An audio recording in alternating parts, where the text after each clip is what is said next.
পৃথিবীতে সবচেয়ে অসহায় সে, যে নিজের মনের কথাগুলো বলতে চাইলেও প্রিয় মানুষটার কাছে কখনো বলতে পারে না। মেয়ে হয়ে জন্ম নেওয়া সহজ, কিন্তু বেঁচে থাকা অনেক কঠিন। হাসতে গেলেও ভাবতে হয়, কাঁদতে গেলেও ভাবতে হয়। রাগ আর তুফান দুটোই থেমে গেলে বোঝা যায় ক্ষতি ঠিক কতটা হয়েছে। চুপ থাকার চেয়ে বড় শাস্তি বোধহয় এই দুনিয়াতে আর কিছু নেই। প্রয়োজন ফুরিয়ে গেলে মানুষের কথা বলার ধরনটাও পাল্টে যায়।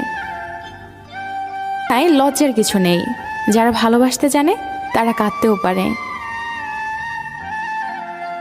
নিজের ভালো লাগা, মন্দ লাগা, কষ্টের অনুভূতিগুলো কাউকে দেখাতে পারো না।